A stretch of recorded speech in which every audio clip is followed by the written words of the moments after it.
पाकिस्तान किसी इंसान ने नहीं बनाया है, अल्लाह मियां ने बसाया है। और यह पाकिस्तान जो बना है, इसकी फौज गजवाए हिंद के लिए तैयार की जा रही है। ये वो कहते हैं, हम में से कोई नहीं कहता। तो मुझे 12 साल वहां रख करके अल्लाह मियां ने बड़ा एहसान किया कि समझो इन मूर्खों को भी, ये ऐसी ऐसी गजब की बातें करते हैं कि जितने भी चुटकुले हैं वो सब छूट जाते हैं पीछे। उनकी किताब कहती है कि धरती चपटी है। कंट्राडिक्शन यह है कि रहते गोल पर हैं। किताब में क्या लिखा है वो बताते नहीं हैं, जो नहीं लिखा है उसको पेज नंबर का हवाला देके बताते हैं। और हर गली हर मोहल्ले में एक से एक बड़ा मौलवी दानिश्वर पड़ा है। उनकी अगर आप सुन लें तो आपको जो है स्टैंडिंग कमेटी की जरूरत ही नहीं पड़ेगी। लेकिन मैं उस पर ज्यादा टीका टिप्पणी नहीं करना चाहता, रेफरेंस में बीच बीच में नाम लेता रहूंगा मैं। लेकिन मैं आपसे कुछ कुछ बातें जरूर कहना चाहता हूं। 1000 साल के बाद आपको ऊपर वाले ने एक मौका दिया है, एक अपॉर्चुनिटी दी है। हम सब ये मानते थे कि जो भी कुछ हो रहा है इस देश में, उसमें हमारे अपने लोगों ने ठगा, झूठ बोला, बेईमानी की, यह शिकायत हमको रहती थी।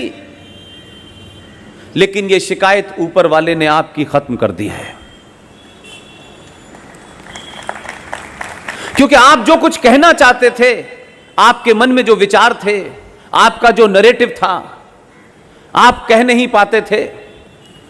और सौरभ शाह की तरह हजारों ऐसे लोग हैं जिन्होंने पत्रकारिता किसी मकसद से ज्वाइन की थी।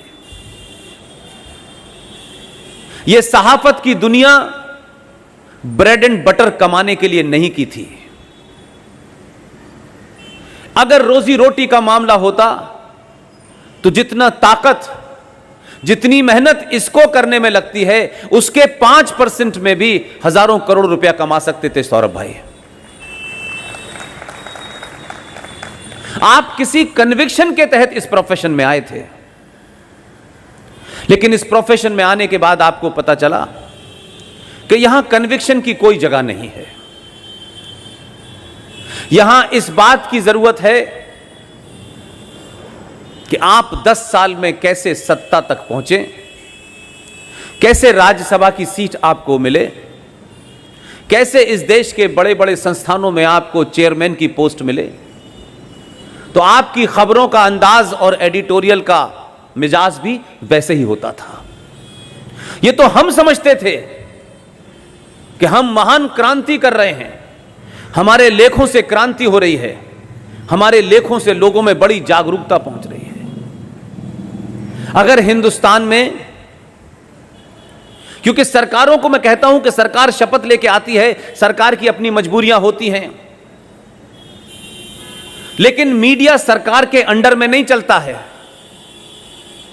अगर इस देश में सबसे बड़ा कोई क्रिमिनल है, जघन्य अपराधी है, तो वो इस देश का मीडिया है।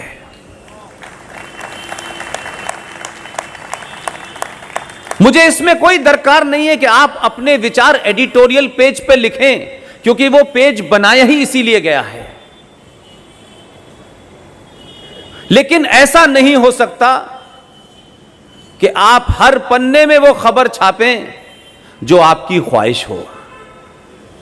और अगर आप अपनी ख्वाहिश को खबर बनाएंगे तो अखबार तो कुछ दिन के लिए बिक सकता है, लेकिन इस देश को बेचने वालों के नाम कभी पता नहीं चल पाएंगे। लिहाजा सौरभ भाई जैसे लोग,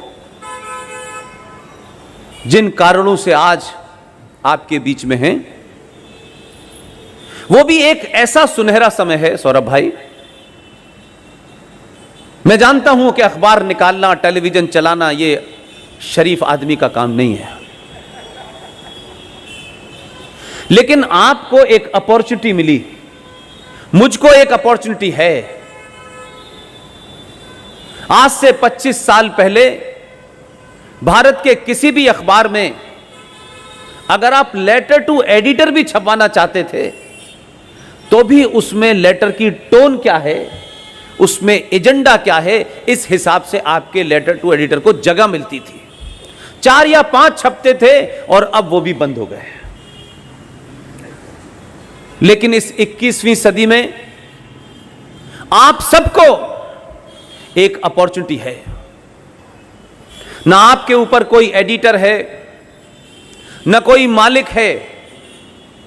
आप अपनी बात को कहेंगे तो आप अभी रात में 4 लाइनें लिखते हैं, दुनिया में अगर उन लाइनों के अंदर दम होगा, पूरी दुनिया आपको शाम तक बता देगी कि कितने करोड़ों लोगों ने आपकी बात को पसंद किया।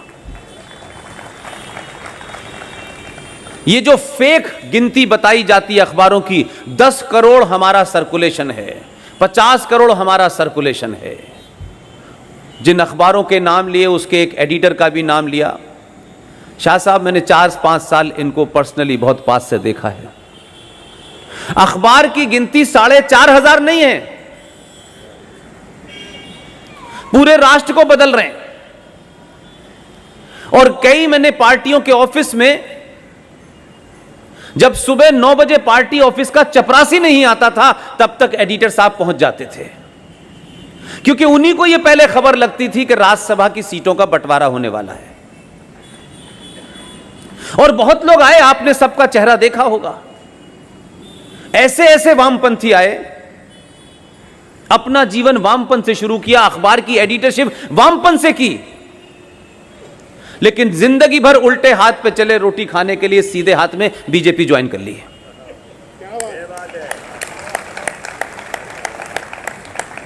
और इतने, जिसे कहना चाहिए, एहसान फरामोश हैं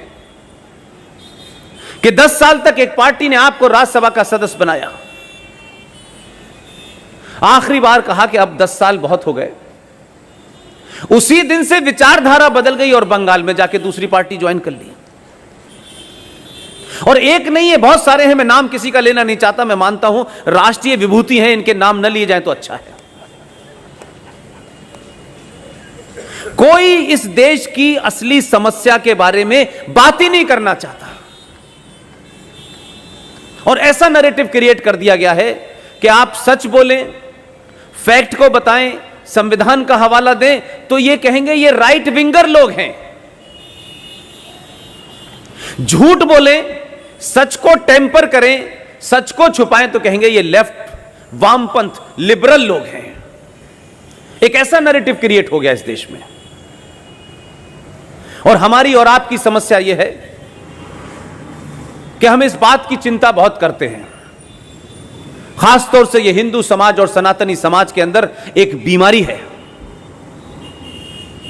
हम किसी भी काम को करने से पहले 4 बार यह कहते हैं लोग क्या कहेंगे। वो लोग मुझे आज तक नहीं मिलते जो कहते हैं। बहुत ढूंढता हूं कहां है वो लोग, भाई बता तो चले। वो कौन लोग हैं जो हर बात पर टिप्पणी करते हैं, ये क्या पहनते हैं, ये क्या खाते हैं, क्या चलते हैं। ये बीमारी ने हमें ग्रस्त कर दिया है। और कुछ लोग कहते हैं हमें कुछ भी कहें कोई फर्क नहीं पड़ता,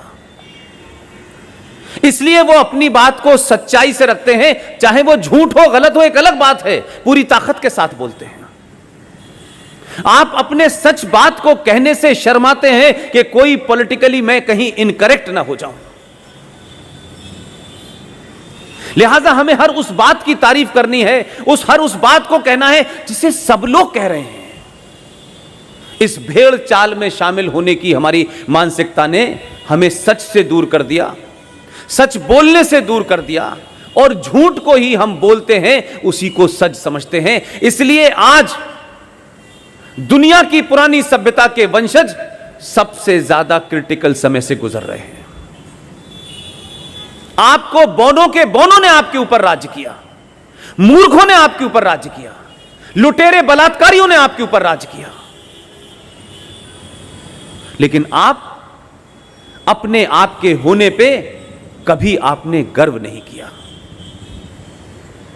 यह दुनिया का नियम है कि जो जितना ताकतवर होता है, जितना ज्ञानी होता है, कैसे एक नैरेटिव क्रिएट करें कि उसके अंदर एहसास कमतरी, इंफीरियरिटी कॉम्प्लेक्स क्रिएट कर दें और वो अपने पुरुषार्थ को भूल जाए, अपने इतिहास को भूल जाए, अपने उस पूरे इतिहास जिसमें वो गौरवशाली इतिहास है उससे एकदम अलग हो जाए, उसके प्रति उसमें एक नफरत पैदा हो जाए। यह हुआ इस देश में 70 सालों में और खूब गाजे बाजे के साथ हुआ। और इसमें सरकार से ज्यादा समाज में लालची लोग थे, जिन्हें सत्ता की भूख थी, जिन्हें अपने लिए